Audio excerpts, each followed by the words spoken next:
here's what I know.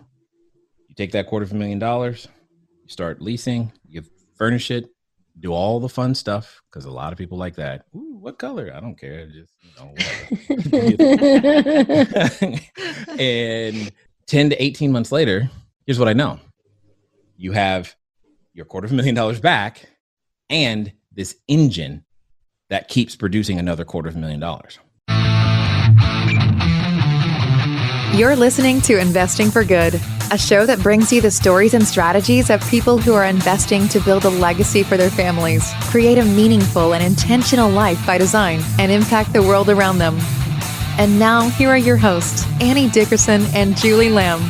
Hey everyone, Annie Dickerson here with Julie Lamb. Julie, how are you today?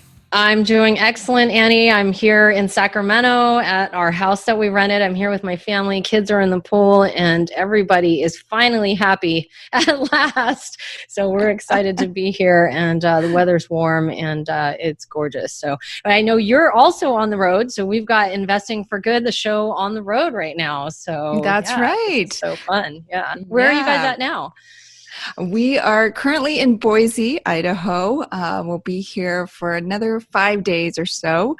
We just left Yellowstone yesterday and drove through Craters of the Moon, which I don't know if you've been there. I'd never been there. I never even heard of it before. It's a national monument, but it is unlike anything I've ever seen. It's exactly what it sounds like, Craters of the Moon. It's like, it looks like you're on the moon. It's like this crazy landscape based on it's like old lava flows. So basically it's like you can see where the rock has hardened, and it's crazy. We climbed up this I don't even know how to describe it, but it's like a hill with lava rocks, and you bend down and you pick up these rocks. You think that they're going to be so heavy, and you pick them up and they're super light. It's it was just otherworldly. On our way to Boise, we passed through a little town in Idaho called Haley, and we stopped in for a Thai dinner. And after dinner, we got these fortune cookies. And,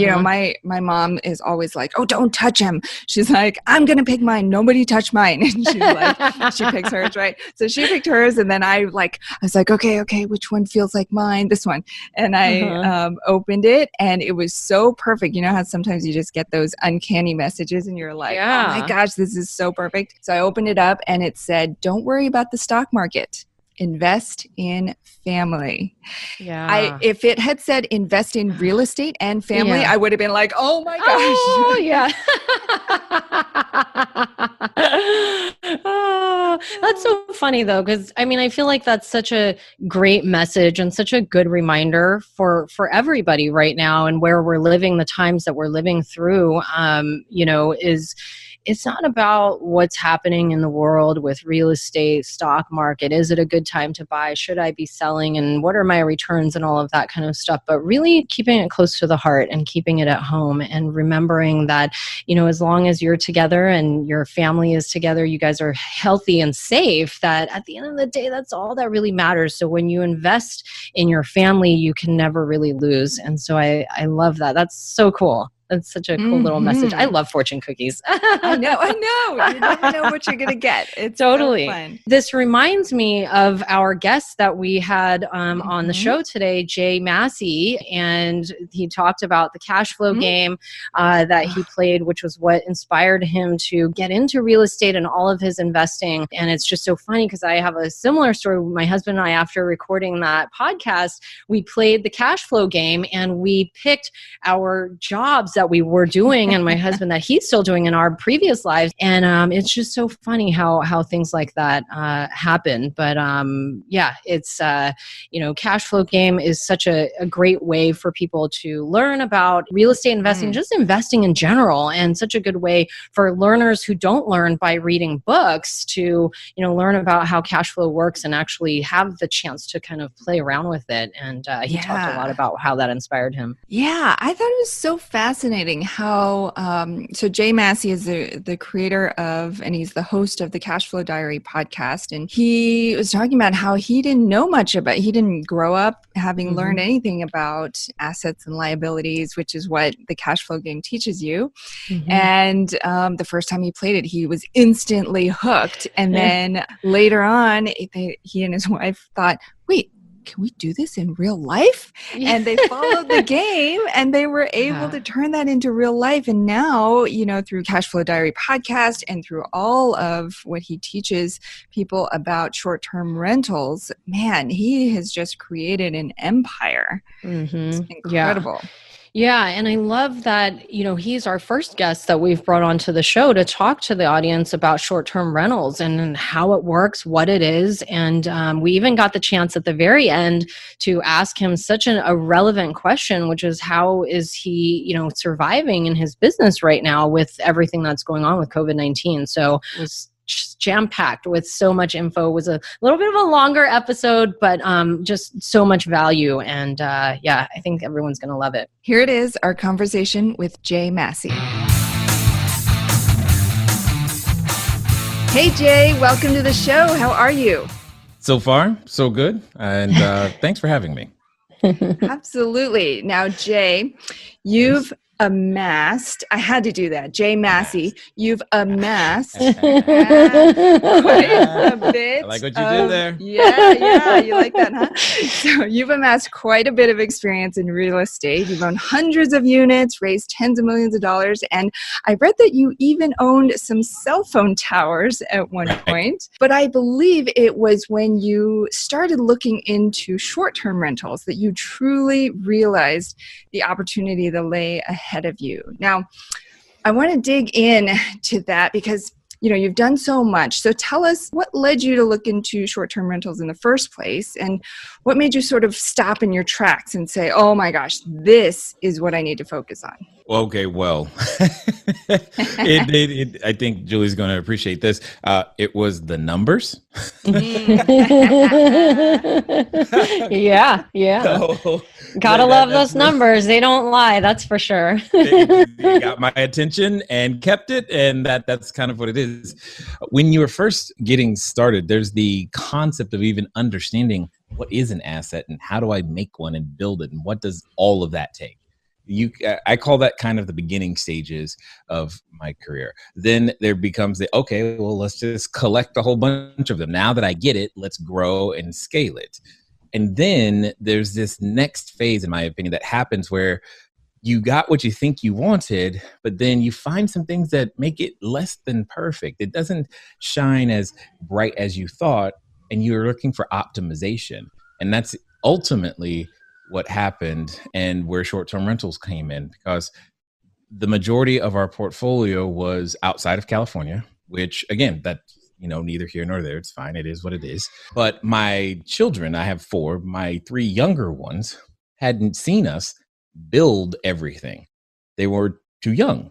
You know, they just one day, and all they know is dad is always at home and on YouTube or something. And I'm like, that's not quite the impression I'm after here.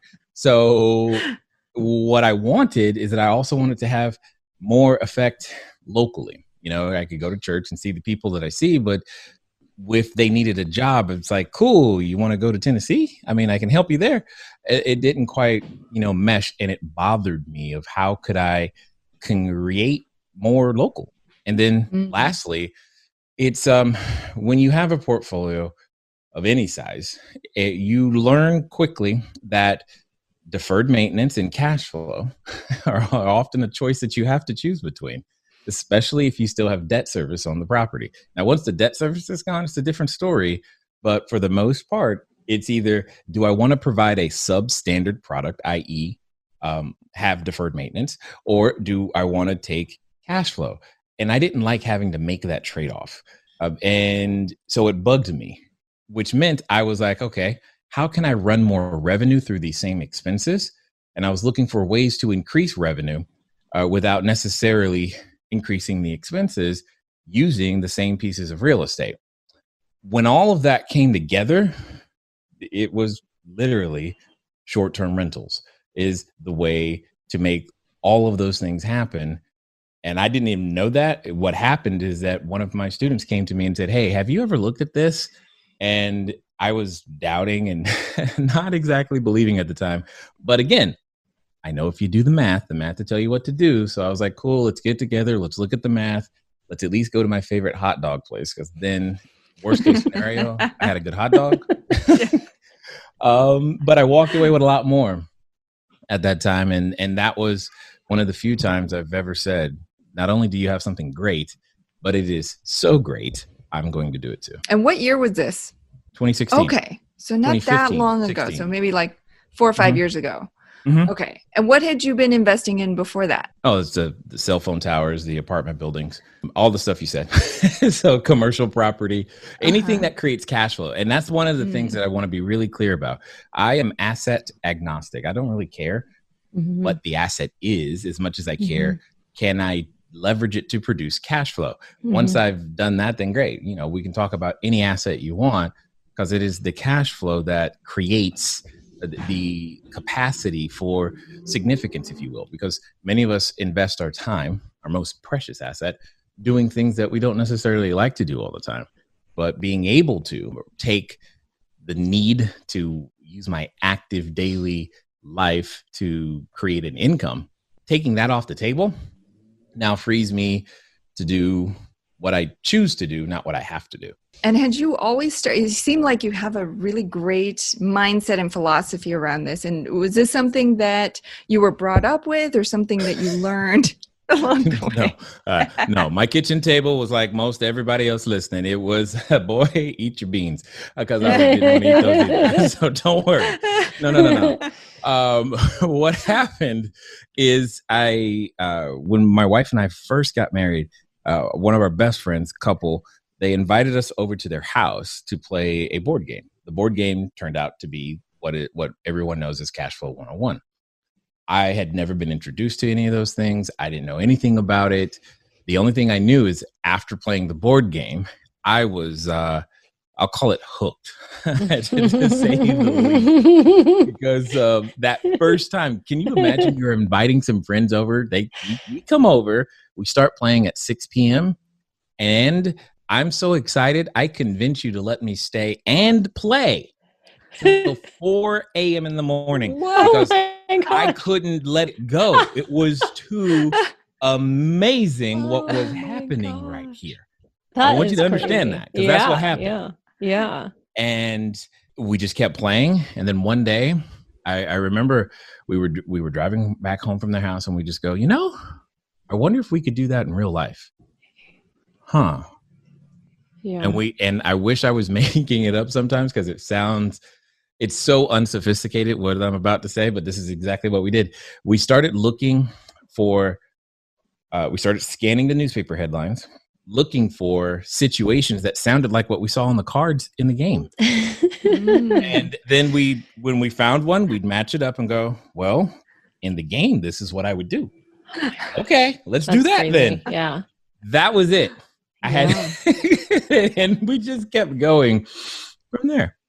Wow. It's funny how it doesn't, in the game of real estate and what we do, it doesn't need to be complicated. And I think people think that all the time, that, real estate is like a rich man's game, or it's only for smart people, or it's only for educated people. And, when I got into it, I was none of the above. That's the truth. and it just, I saw what was out there and, did something that my realtor suggested and kind of made sense and hopped on in, and here I am all these years later. But I love that, because it's such a good reminder for anyone out there who's, thinking about getting into real estate and is thinking that it's not for them, or it's too complicated, or it's too, I don't have enough money, or all these mental barriers that we put in front of ourselves when we're thinking about getting into real estate.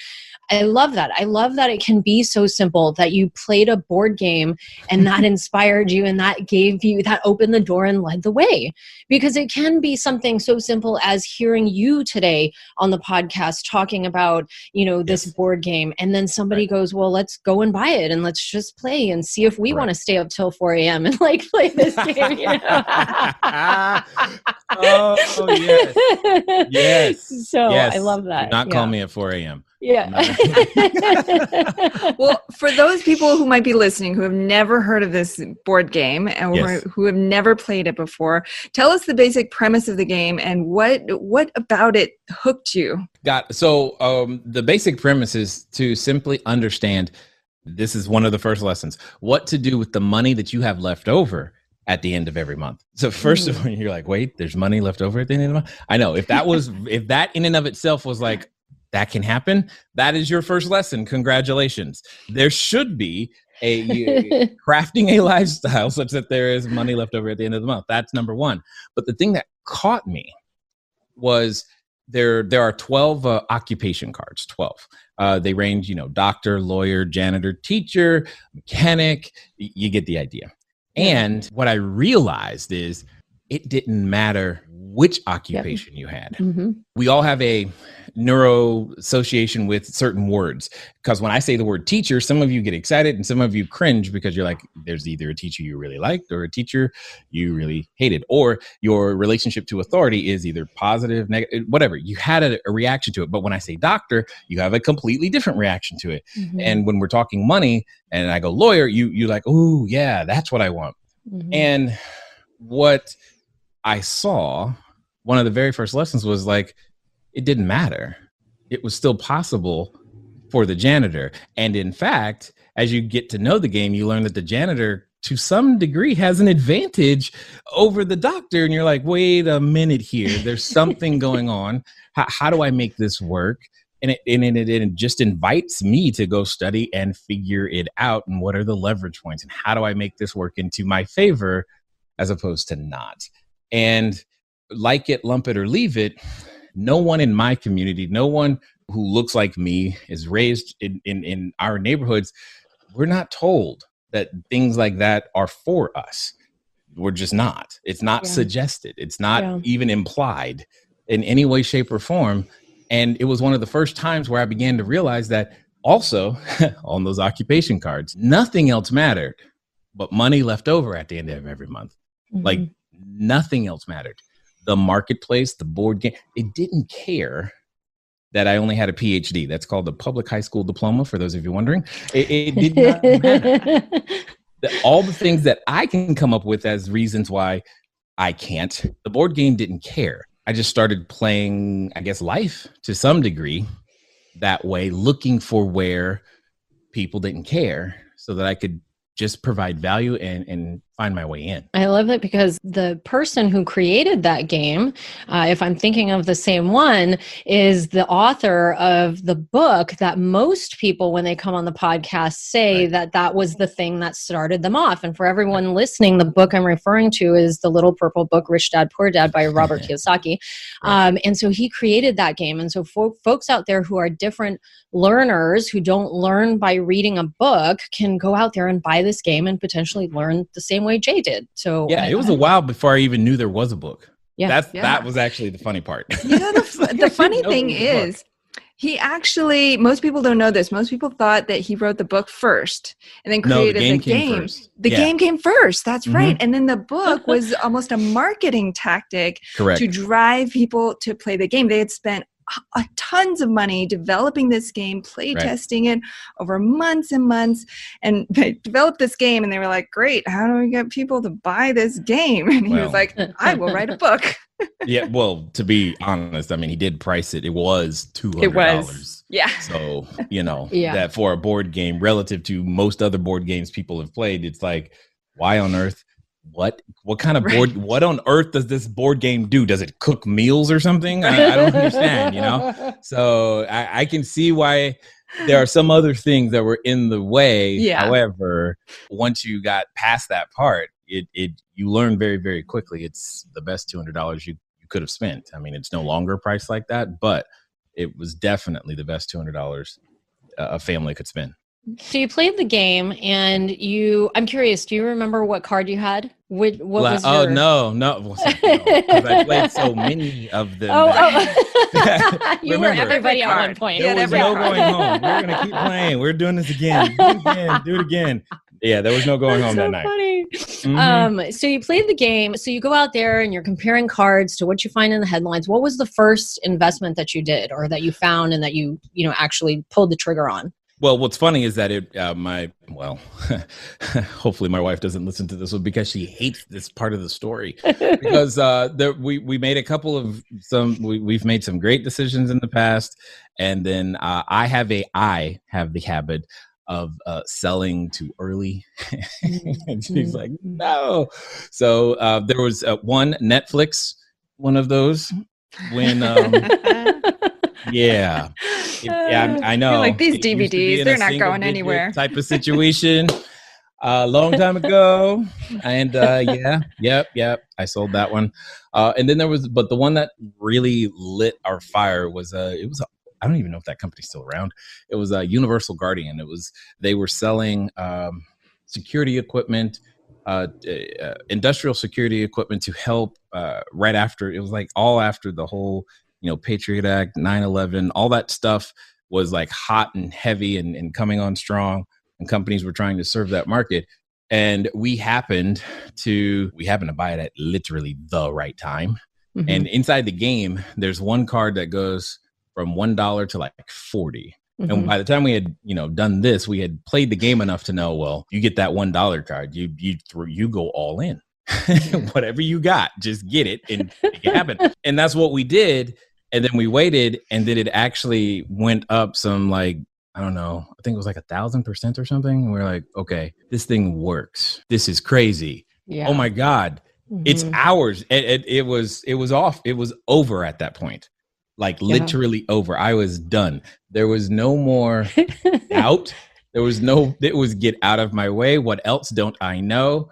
And people still laugh at me when I say this, and I still tell people to do this today. I started going to Investopedia every day and reading the financial term of the day, watching CNBC, literally waiting for the guy to say something I didn't understand and go look up that word over and over and over again. I love it. Until it all made sense. Mm-hmm. Until I started going, because it's a foreign language, all right? Mm-hmm. And then when it started making sense, I was like, oh, I understood that. Mm-hmm. And I know what to do. Mm-hmm. And those were the things that began to put a more solid foundation, because once I began to click there, I then entered into the financial planning world and started helping other people click with their I was active money management, 401k, that type of thing. Mm-hmm. And until I got disillusioned with how 401ks work and qualified plans, and didn't realize that real estate is where I could do the most good. What was the first real estate deal that you did then? What was the transition to real estate, or how did you stumble upon that?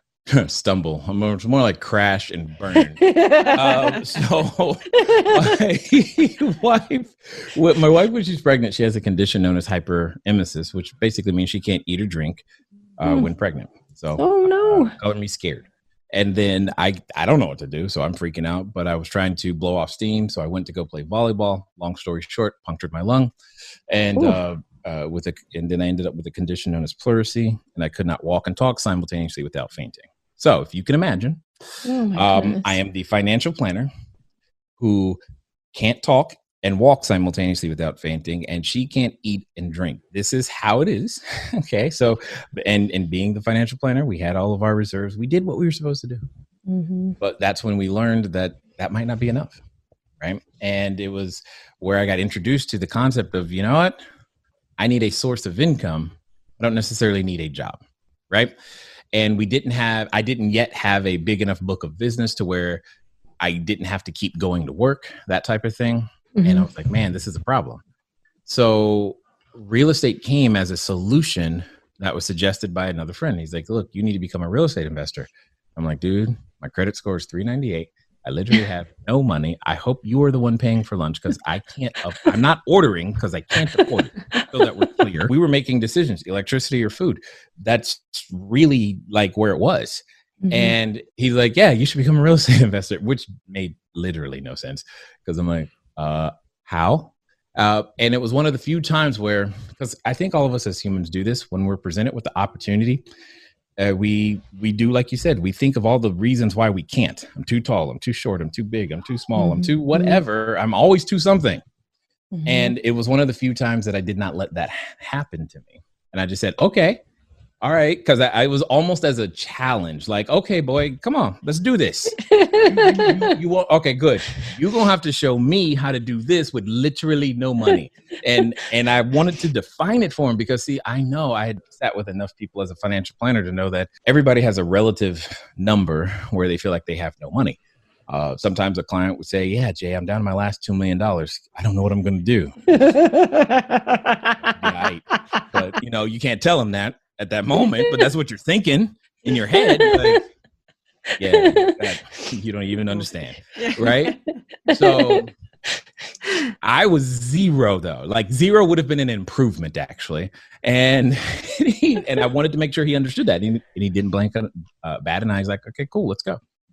And I'm like, okay. I was expecting that to be the end of the conversation, but it wasn't.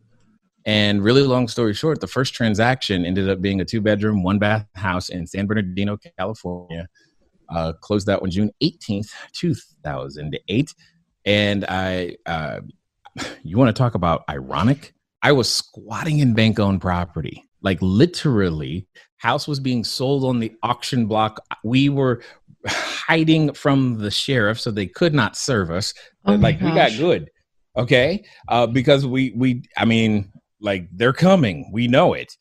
But we can't do anything about it because there was no sort. It was like, what do you do? It was very, very challenging. But however, during that, I literally make an offer to a person who is in foreclosure to get their house out of foreclosure, then make another offer to a guy who had money on his credit card. And he got a cash advance on his credit card. I took that for the down payment, rehab costs, closing costs, so that I could get control over the title. And then we structured a deal so that he could get paid his money back. And I ended up with the house and $200 a month of passive income without ever seeing the house, because I didn't even think it mattered. Because I don't know jack about looking at walls. So, I got the inspection and I did everything I was supposed to do and found a property manager. They put him in there and moved on. Isn't it amazing? It's just like, that's the thing that I love about real estate. We always talk about this on the show, is the ability to get creative is endless.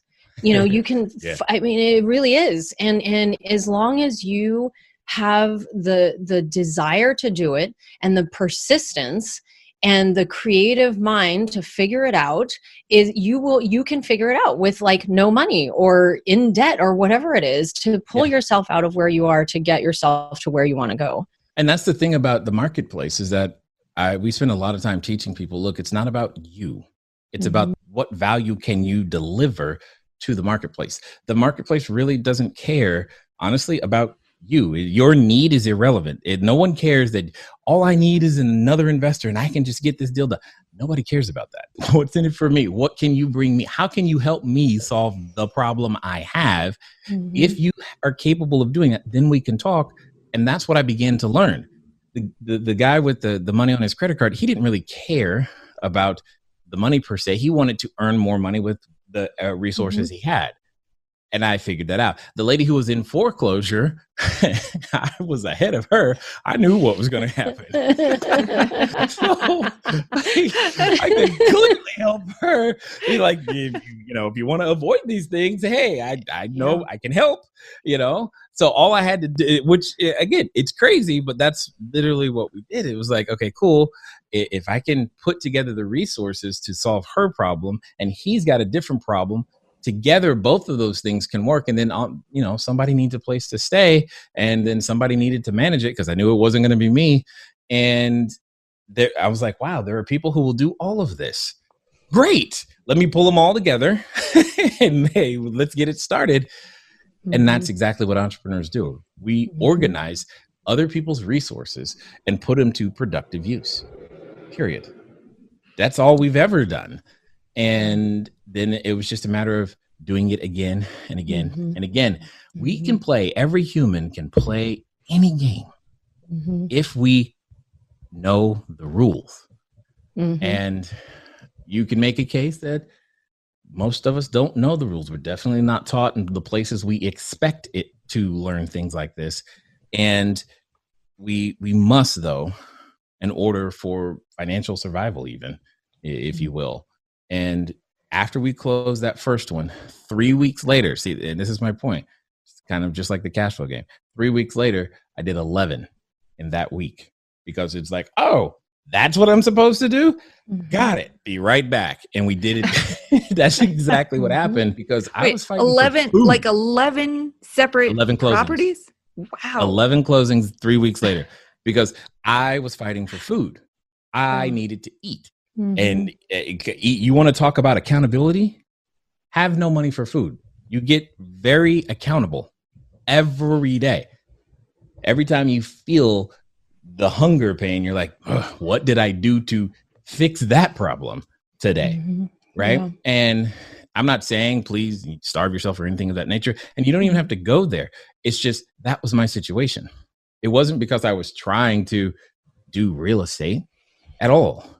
There was a lot on the line, literally food, milk, everything.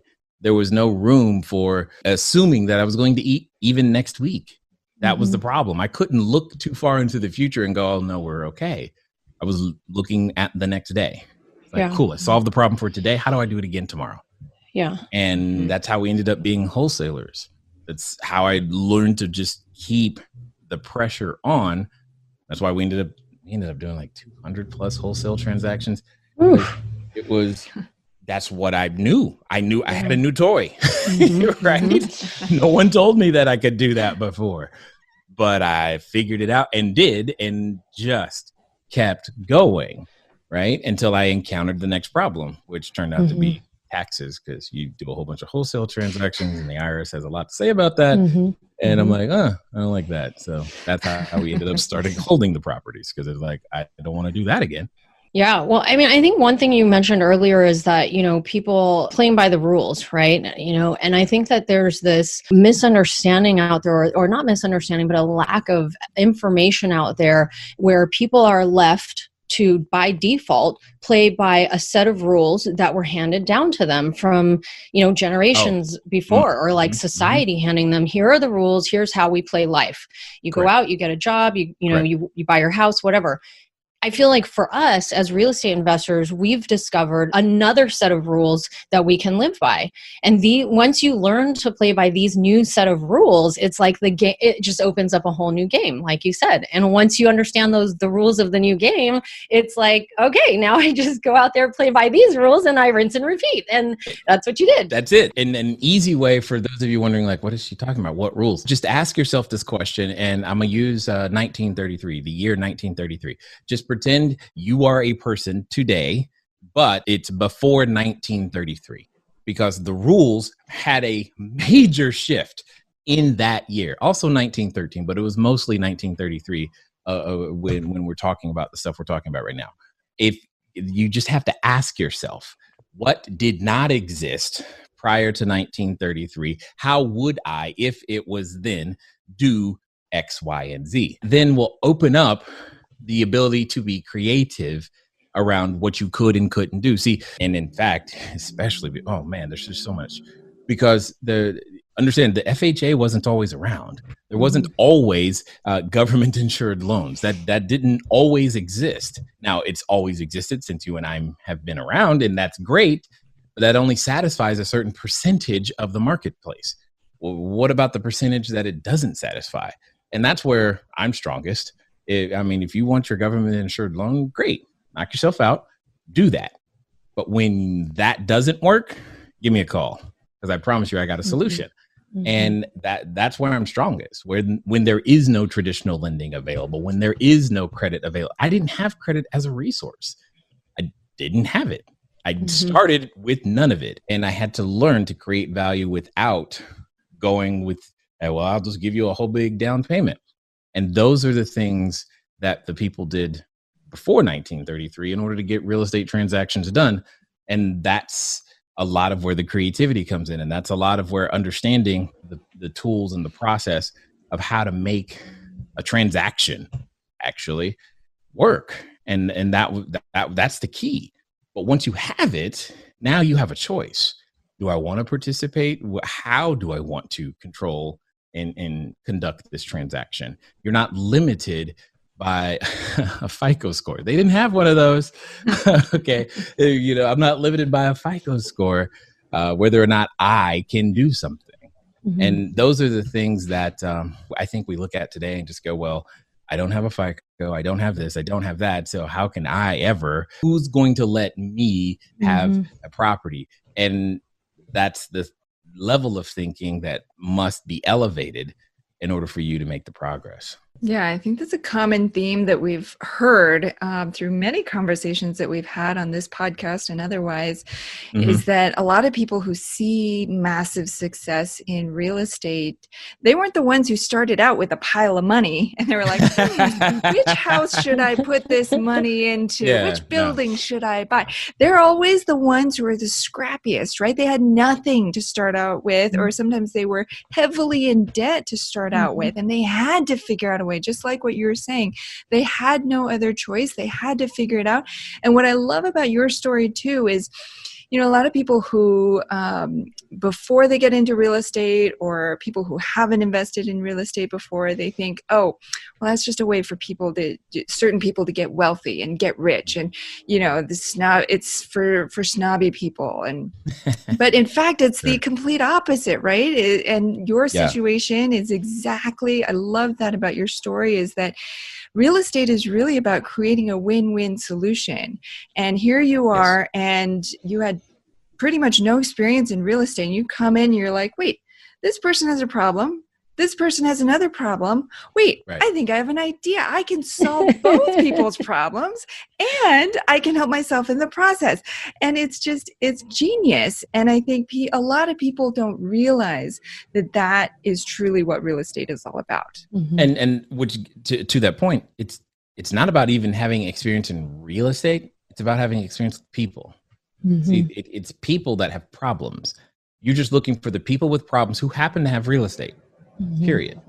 And then you find a way to solve their problem using your bag of tools. Now, sometimes if your bag of tools is only a Fannie Freddie loan and a 20% down payment, okay, that's great. You started somewhere. You have something in your tool belt.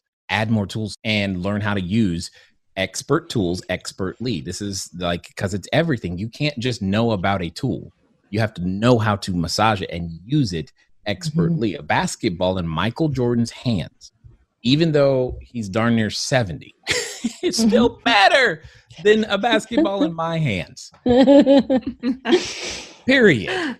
Because that tool, for him, he has mastered it. Yeah. Period. And that's the point. It's no different here. And unfortunately, we sometimes want things faster. And I understand. But every master was once a disaster. That's all I got to say on that. We'll get back to our conversation with Jay in just a minute. Have you been thinking about investing in real estate, but aren't sure you have the time or the desire to manage the investment? Perhaps you're afraid, like we were, that you'll make the mistake of choosing the wrong mortgage or the wrong team and lose your entire investment. Well, that's exactly why we created the Goodegg Investor Club. We do the work of identifying solid real estate investment opportunities in the best markets around the country and then partner with you to acquire these investments, and then we'll all share in the returns. We'll identify the growing markets, strong, experienced teams, and the solid deals. We do all the heavy lifting of managing the tenants and the renovations, and as a passive partner, you get to enjoy all the benefits of investing in real estate: monthly cash flow, long-term appreciation, and the ongoing tax benefits. When we first discovered passive investing through real estate syndications, we realized it fit perfectly into our busy lives. We could put our money to work for our families, work less, and get more time back in our days so that we could focus on what matters most and discover our true passion and purpose in life. We've now helped hundreds of people invest passively in real estate syndications and are seeing the positive impact it's had on their lives. We invite you to partner with us by joining the Goodegg Investor Club today so you can start putting your money to work for you and get more time back in your day, because we know that when people have more time in their days, they can do the true work they were intended to do, and the world will be a better place. To sign up for the Good Egg Investor Club, go to goodegginvestments.com/invest and we'll take it from there. That's goodegginvestments.com/invest. And now, back to our chat with Jay Massey. I do want to transition because I know that you have so much to share on short-term rentals, and it's such I believe, correct me if I'm wrong, Annie, that you're the first guest we've had on the show to talk to us and talk to the audience about short-term rentals, and it's such a great space. It's one that I was around actually the same time that you got into it in 2016, looked pretty deep into and kind of played around, was pretty serious about it. Annie, I think you remember when we first talked that I was pretty strong about getting into short-term rentals, and I had some of those, objections in my mind of like why it wouldn't work or why I couldn't do it. So I have a ton of questions I want to get to. So for the listeners who may not know what a short-term rental is or how it works, can you, in just a few minutes, kind of very high level, tell them what it is and how it works and how you as the real estate investor make money in the short-term rental game? Absolutely. In fact, everyone, they know how it works. They just don't really think about the fact that they already know how it works because they've participated in it working. And I'll explain it this way. If you've ever gone to a vending machine, you already know how a short-term rental works because think about it. For that vending machine to have been there, someone else ahead of time put the machine there, made sure there was electricity, made sure there was a refrigerant or whatever so that it could be cold if needed be. And then they decided on the products that needed to be there specific for that particular location, put those products there, made sure it was stocked, and then therefore appropriately priced. Now, appropriately priced, mind you, when you bought that bottle of water, they bought 24 bottles of water for maybe $5 or $6. And then put that bottle of water inside the vending machine, and you paid $2 for that one bottle of water that was properly placed, properly chilled, and just what you were looking for at that time. If you understand that concept and the fact that it's the same bottle of water, then you understand everything you need to know about a short-term rental, because that's really what we do. It's the difference between wholesale and retail. Traditional real estate investing, when you rent a space, a unit, what you do is you wholesale it. You wholesale time because that's our inventory. You wholesale 365 days on one contract, typically to one family. That's what you do. When you retail, you take those same 365 days, but you break them up in 24-hour increments, and you can sell them to individual different people as frequently as you'd like over that 365-day period. And just like the vending machine, because see, the water in its natural state from, say, the store, it's not refrigerated, it's not packaged the same, it's not ready for consumption straight off the shelf. So you're now going to take that same real estate space and make it ready for consumption, and you charge a premium, just like the person who has a vending machine. The biggest difference, it's more commas and zeros at the end of the day. I love that. It's so funny. I never thought about it that way. Ready. I'm just writing this down because ready for consumption, because that's such a great way to think about what short-term rentals are and how it works. Mm-hmm. Now, for anyone listening, and they might be thinking, okay, this all sounds really interesting, but how do I get into this? What do I need to do? What are the different ways to get into it? What might be the upfront cost to getting into it? What kind of returns could I see? Because they must be good. We started off the show talking about numbers. So if we went from traditional rentals, and we just did a recording about regular turnkey rentals yesterday. So now we're going to talk about short-term rentals. So if the numbers got to be good, I want the audience to hear how good the numbers could be and what it takes kind of to get into it. They're not good. They're unbelievable. That's the problem. The problem is that they are unbelievable. So I am going to intentionally tell you numbers that are lower, and you will still be challenged to believe those. Okay. That's what I'm going to do. That's what I have done everywhere because it's big enough. Here's what it comes down to. What you ultimately need is control over a space. Now, I'm being very vague on purpose because one of the other questions I often get is, hey, what about a 2-bedroom? What about a 1-bedroom? What about the space is irrelevant, okay? The space is irrelevant. Let me tell you why. It's not about the piece of real estate. It's about the experience on the piece of real estate, the experience at the piece of real estate. That's what matters. Okay. So whether it's a vacant land, whether it's your tiny house in the backyard, whether it's a 1-bedroom apartment in a 20-unit building, whether it's a single family house or a 10,000 square foot house, it doesn't matter. Okay. So we've got to put that to the side. What matters is, who do you want to serve? You have to first think about who it is that you would like to serve with this business. Now, I often tell people, just start with who you are, because you're the easiest type of person to please, because you know what you like when traveling. So, because here's an easy one, which is going to shock and amaze, right? To some degree. Well, can anyone answer for me, how come all this time hotels have not yet figured out how to get reliable Wi-Fi inside the room? Yeah, me neither. All right. So, you're not even asking for much, but that seems to be an insurmountable thing, right? Mm-hmm. And so it doesn't even take much to have a better experience. So before you start thinking you need a butler or something of that nature, it could be some simple things like that. Here's another simple one. We make sure that there is more than enough places, outlets that don't have lamps plugged in, that already are there for your devices so that you could charge them. Because see, every time you go to a hotel, you know what you do? You unplug the lamp to plug in your charger, don't you? And then you have to choose, do I want the light or do I want to charge? And you choose charging every time, and then you hate it because it's dark. You're sitting there in the dark. How did you know, Jay? We're all doing it. But see, but that's what I'm seeing. But that's a part of the experience that we've just accepted, because did we have a choice? Well, now you do. And ultimately, you just need control over a space, and you design that space to meet the needs of the ideal customer, your ideal customer. And there is no one right ideal customer, so they all work. And what it comes down to after that is, it becomes a marketing and systems game, because what happens is you must learn how to do things at scale. Because yes, you can have one unit and you'll do fine. But when you have 2 or 3 or 4, 40, 50 or more, it's even more fun. And I often tell people, what I want you to do is I want you to get used to whatever it is that you used to earn in a year. I want you to imagine that every month. Okay.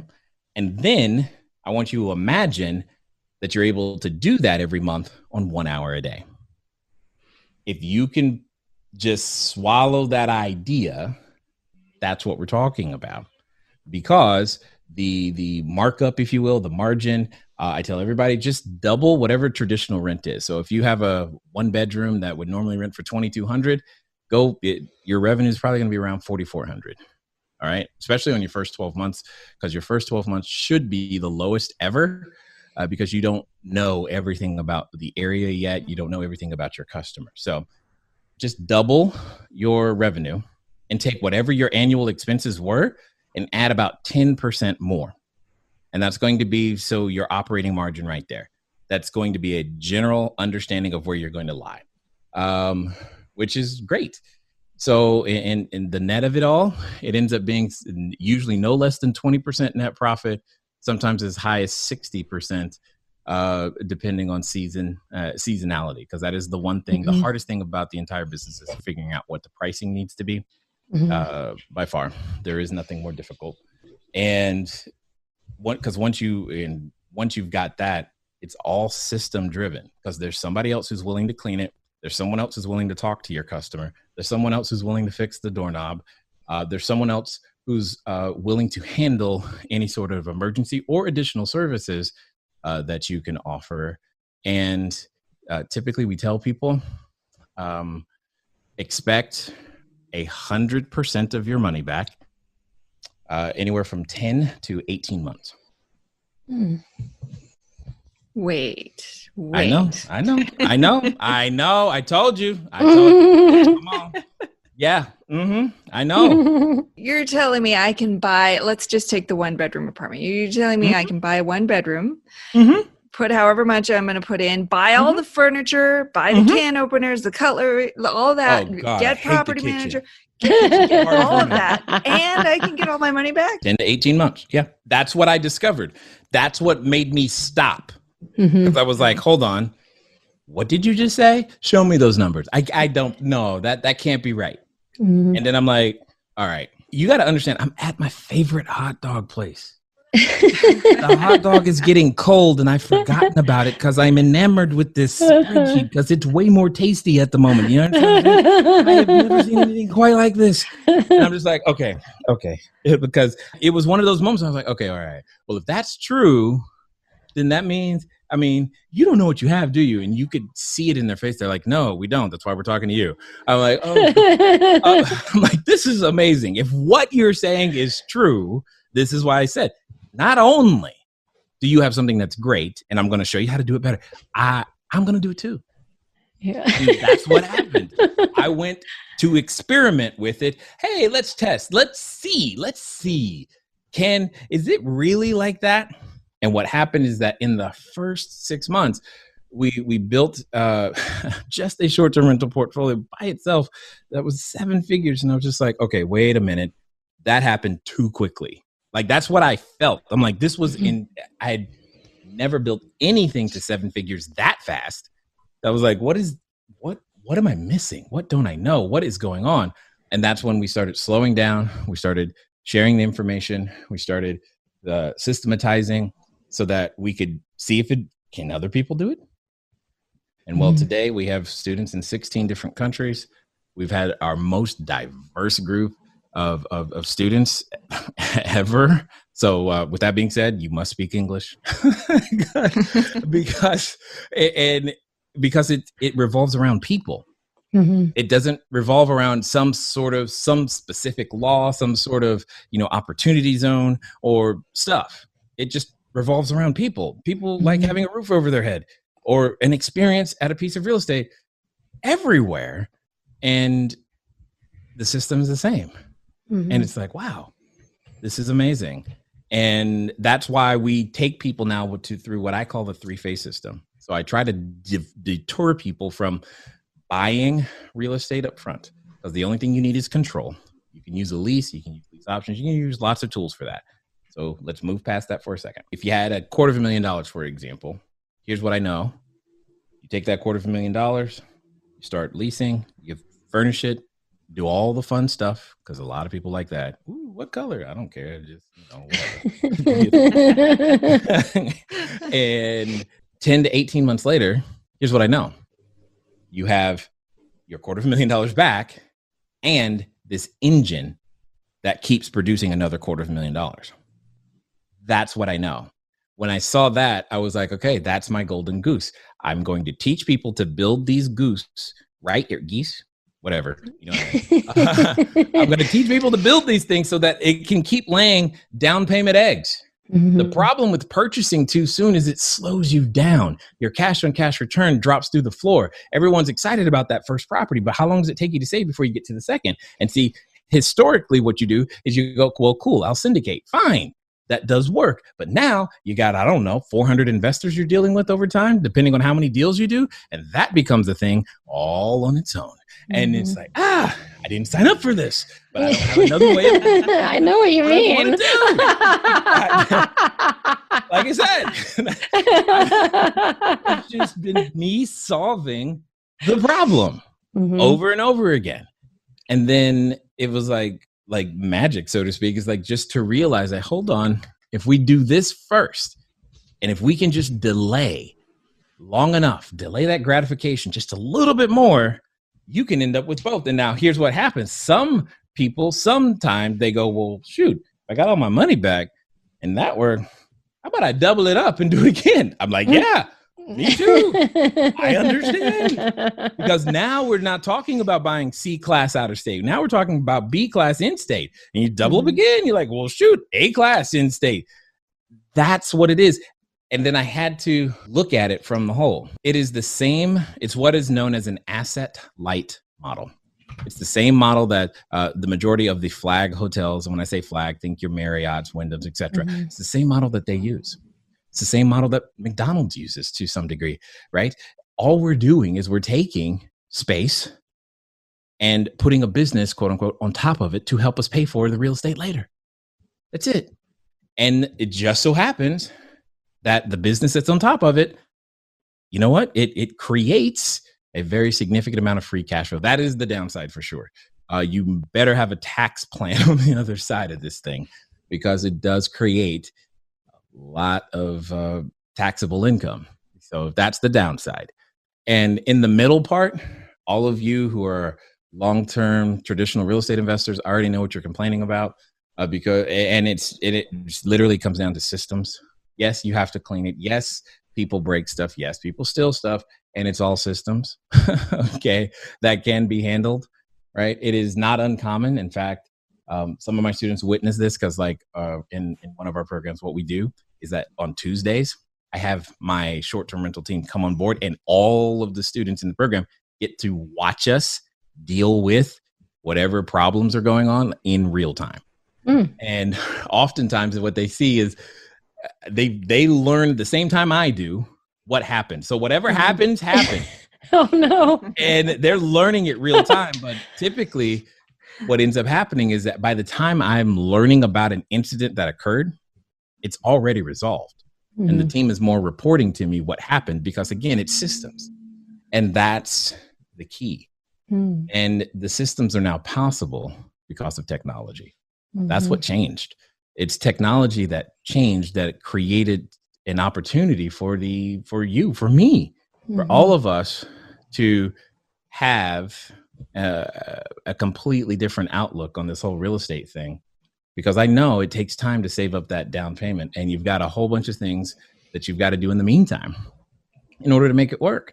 And oftentimes people end up doing a job or something else completely unrelated to the real estate thing they really want to do, because the thing that they can do that the marketplace values produces enough cash. But the thing that they actually need the experience at is not the thing that they're doing. And that's when I came to the conclusion, I'll end with this, saying, one of the craziest things to me today is to realize that a brand new person, even if they have the money and they have the credit, we literally ask them to take a 30-year risk when their experience is the lowest. And I'm like, wait a minute. That's crazy to me now. I'm saying take a 12-month risk so that you can learn how to manage the asset long term, then go buy. Because you'll have the cash and the experience. And it's put so many people in a completely different situation. The ladies that I'm telling you about, who introduced me, who said to me, hey, have you ever considered this? This is something we're doing. We have since helped them. They grew to over 100 locations. They have purchased an 8-plex in Los Angeles and 2 hotels now. Wow. Because of the strategy. It works. Reliably, produce the cash, produce the engine that can allow you to keep on buying stuff, whatever that might be. And everyone has the capacity to learn how to do it. And the paperwork is easy because you've signed a lease before. You know what that looks like. So it's been fun. It's been fun 4 years, I guess. It's so funny how with real estate, when you're first getting into it, you're sort of looking at all these different things, and then eventually you find your niche and you find your thing. And 4 years ago you went short-term rental, and 4 years ago I went multifamily, and all this stuff, all these great things have happened. And but you can still do multifamily. So let's be clear. I still like apartment buildings. We're still we're just putting a different person in the apartment building now. Right. We got a 12 unit in Long Beach. Just guess what? It's just all full of short-term rentals as opposed to a long-term tenants. Yeah. It's the same. So I get to use everything I already know, but I'm just driving more. Remember what I said at the beginning? Driving more revenue through the same expense. Yeah. And I'm just like, oh yeah, this is on. This is exactly it. Where was this when I got started? You know what I'm saying? Oh my goodness. Wait, so I got to ask, how has COVID-19 impacted your portfolio of short-term rentals? So what it comes down to is it changes or changed, or actually not really changed. It accelerated the second half of the business. So a lot of short-term rental operators will leverage marketplaces like your Airbnbs, your Booking.coms, your HomeAways, and that's great. Except those same marketplaces are heavily dependent on specifically international travel. And that went away really fast. So yeah, March, what was it? Oh my God. March 12th, 13th, and 14th, I just stopped answering my phone. It was pretty bad because I saw $80,000 of monthly recurring revenue literally disappear, like just poof, gone. It's like, oh, okay. I don't know what's happening, but we're going to have to figure it out. So I just kind of set that to the side so I could get myself mentally and emotionally ready to solve the problem, because now I'm presented with a new problem, right? Mm-hmm. And anytime your business is undergoing a crisis, one of the things to realize is that there's 3 stages to every crisis. There's the during the crisis, there's just after the crisis, and then there's whatever the new normal is going to be, right?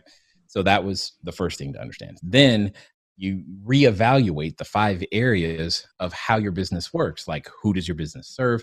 What capacities do you have? How did you used to deliver your service? What do you need to do now? And how do you reach your customer? How do you demonstrate your value?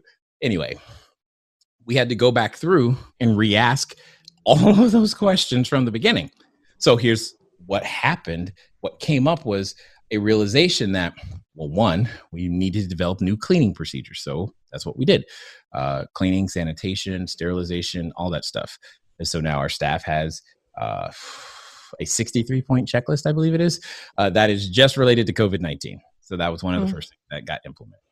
Then it was, okay, so if the international traveler isn't coming, because our number one, especially here in California, my number one customer was the Asian business traveler. I'm like, well, problem, that's not going to happen. So what do? I started, and I tell everybody to do this because it's free. It works. The news is the best place for lead generation ever, because all they do all day is tell you what's broken and who did it. It's great. So they started saying colleges were closing, hotels were closing, and oh my gosh, hospitals are overwhelmed, but they're also understaffed, and we need more people coming into the area. And I'm just like, none of those people have a place to stay. Huh? I just need to get in front of them to let them know that we exist and our problem is solved. Long story short, we've ended up doing a whole lot more business with hospitals, traveling nurses, medical professionals. We've also done a significant amount of business with the business, because we now know a new term, essential workers, right? You know whether or not your business is essential now. So businesses that were essential still needed to have people traveling and their places to stay. So you've got your first responders. They needed a place to quarantine because they are literally a line of fire, first in. So when they got infected, they didn't want to go back home and take that mess back home to their family. So they needed a place to stay. The kids were stranded, okay, especially the international kids, stranded because the college is closed. What happened to the dorm? They still need a place to stay. And then insurance companies, because everybody's house kept flooding, just like a pandemic wasn't happening, because pipes don't care.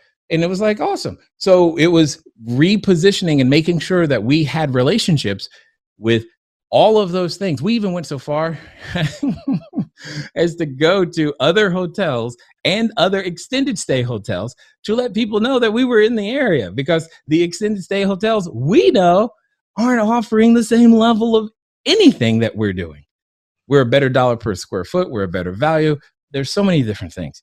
So we just began doing that at the end of the day. So with all of that being said, we eventually even discovered, because the nursing homes and the assisted living, how they're having the issues with outbreaks, that has actually become our new best customer, because you don't want grandma hanging out with the rest of the people in that nursing home, but she can come to our place. And they're doing 3, 4, 5, 6 month reservations at a time. And you can still have the skilled person come to our place. And we are like, half the cost. And they're like, yeah, this works. And we're like, yeah, it sure does. So it's all of those things coming together because there's still a need for temporary housing. That didn't change. The only thing that changed is who stayed in the unit. That's it.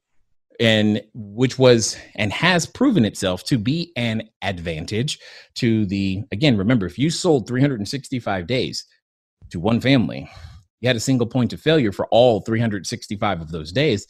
And if that person, I don't know, lost their job, got furloughed, got whatever, now everybody got a problem. And it's all of those things combined has made it easier for us to pivot. Now, revenue and daily rates are currently not back where they were or would be, especially for this time of year, but it's better than being zero. It's better than being out of business. It's better than nothing, in some cases.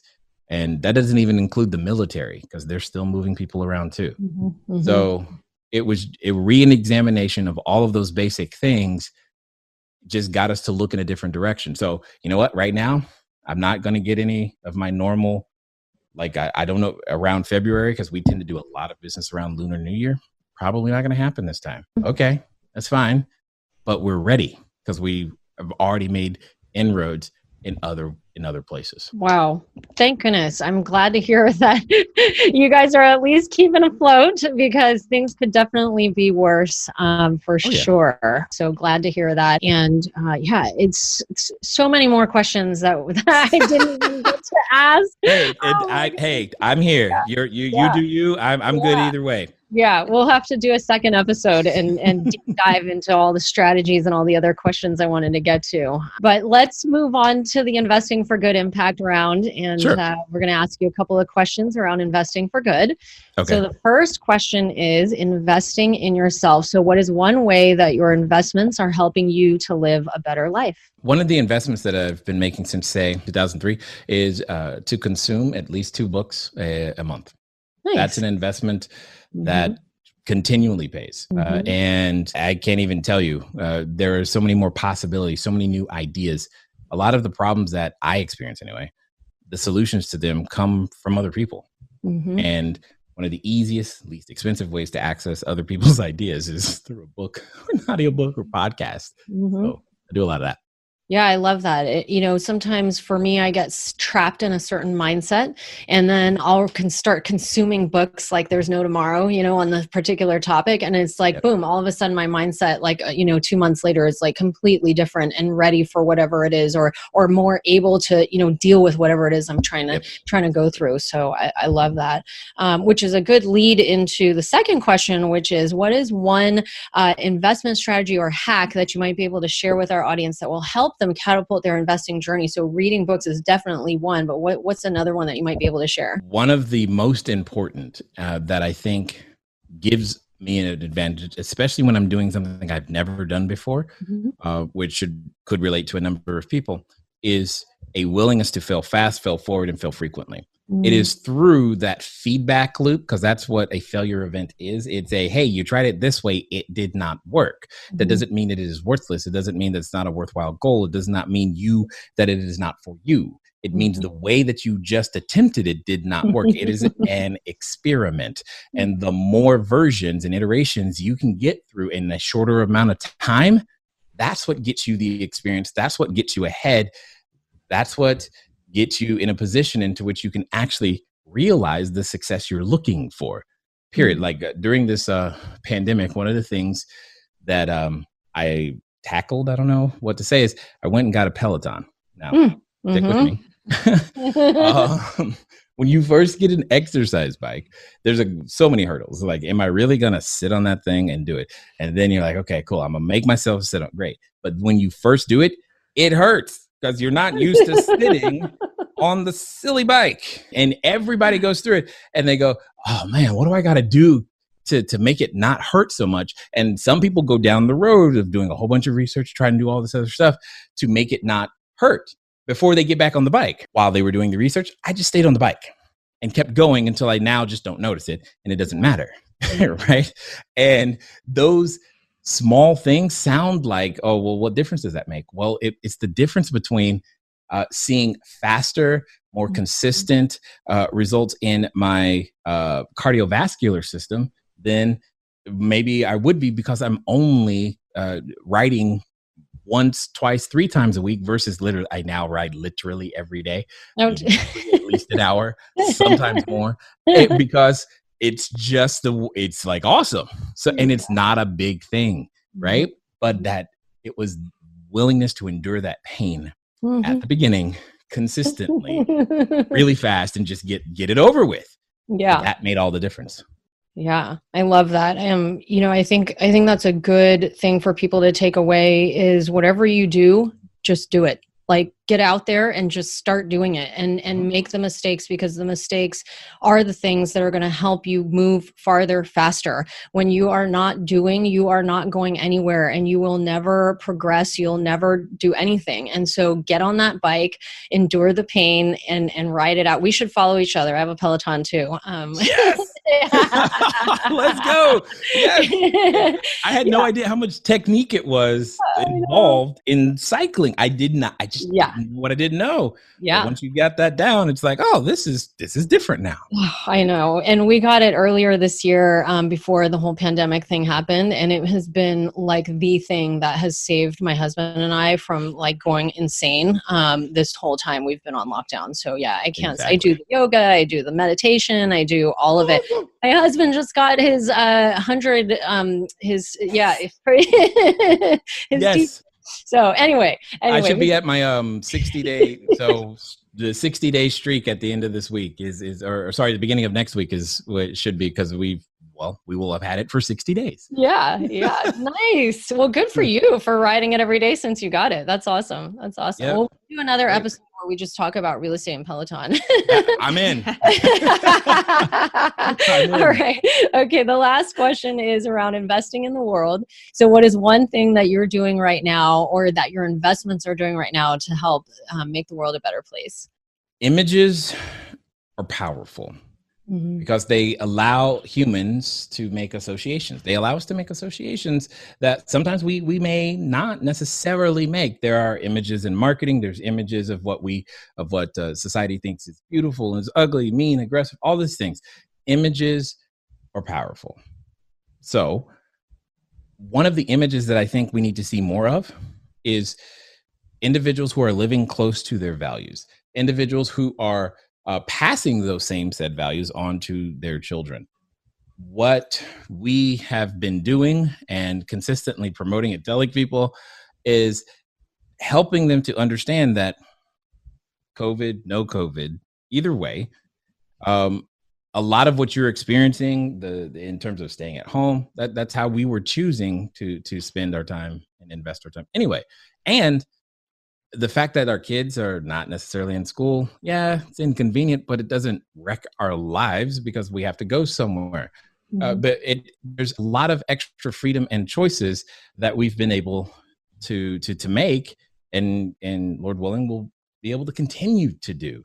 Most people haven't seen, what do you mean? You get to stay home and your income doesn't go down, and you get to spend time with your kid, and you don't have to sit in traffic? Like, that's a real thing? Yes, it's a real thing. And I was joking about this earlier today at lunch, but my 12-year-old, it's crazy. My 12-year-old, she decided all on her own to start her own website, research her own ingredients, purchase her own ingredients, make her own beauty products, put together Facebook. She was running Facebook ads the other day. I'm like, who is this child? Her own money, her own everything. She just lets us know, hey, I need to go to the mailbox I got another shipment to do.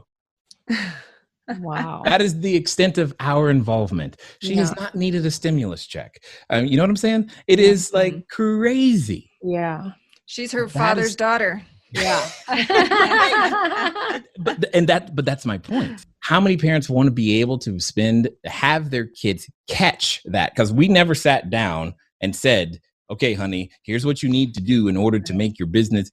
She Literally, she just comes in and says, okay, hey, Dad, I was thinking about yesterday. Dad, I would like to run some ads on TikTok.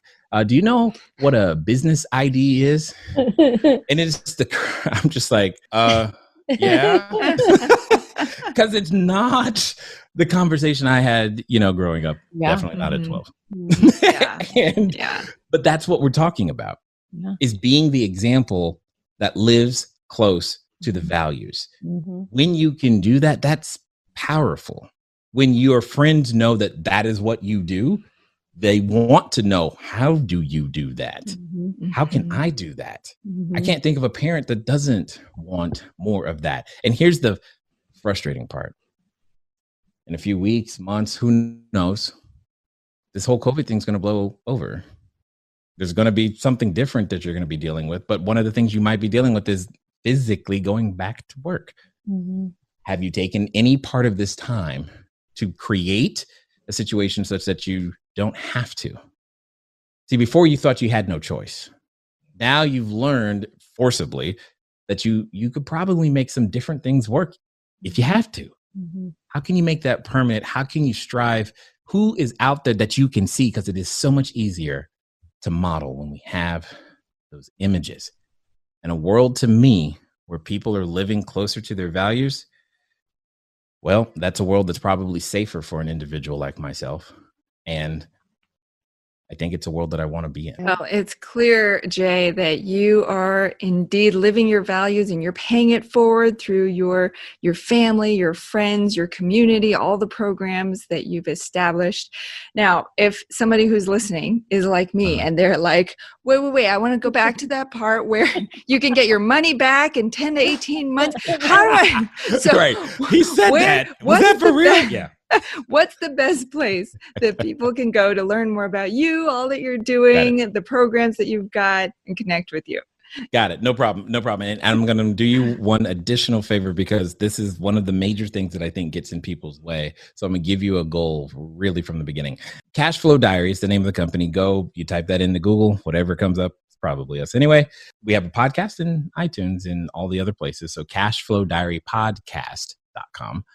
But for those of you who are like, you know what, that short-term rental thing sounded really, really cool, I want to find out more. One of the things that I've learned is that when it comes to real estate and people are like, yeah, I want to retire. Cool. Ask them, how many units do you need? I have no idea. Great. So you don't have any clue when the finish line is, and you're just going to keep pursuing until you get there. How do you know you're there? Anyway, so I like to give people a goal. And literally tell you how many short-term rental units you'll need in order to retire or replace whatever amount of income it is that you feel you need to replace. Just go over to cashflowdiary.com/how many units. Why? Because I made a calculator that'll tell you that, hey, you know what? I got $250,000. That's what I'm doing. My job is this. Great. I want to be able to replace that. No problem. Put in your information, put in your numbers, tell us when you want to make that happen. Calculator will tell you this is how many short-term rentals units you need in order to be able to replace that income. And yes, for fun, specifically for those of you who are nerdy like me, it even adjusts for inflation. So feel free. Go to cashflowdiary.com/how many units, because once you have that goal, it becomes tangible. People then, I've heard feedback like, wow, I didn't realize how close I was. I know that's actually one of the things that people don't know is that you're closer than you think in a lot of ways. And it is not uncommon for someone to go from literally zero to, I think we have a number of records, but somewhere between 12 to 15 units in their first 12 months doing this. And trust me, it does not take 12 to 15 units to replace the average household income, even in America. Well, I'm typing that URL in right now. I'm going to go right over there. And for all our listeners, we'll have that in the show notes as well. Jay Massey, real estate nerd, short-term rental ninja, and host of the Cashflow Diary podcast. Thank you so much for sharing your infinite wisdom with us today, Jay. You're welcome. I had fun. Thanks. You've been listening to Investing for Good, the #1 podcast for people like you who are investing to build a legacy for their families, create a meaningful and intentional life by design, and impact the world around them. For more resources, check out goodegginvestments.com/podcast. And be sure to join the Investing for Good Facebook community. And don't forget to subscribe and give us a 5-star review so we can continue to bring you amazing new conversations every week. Until next time, keep investing for good.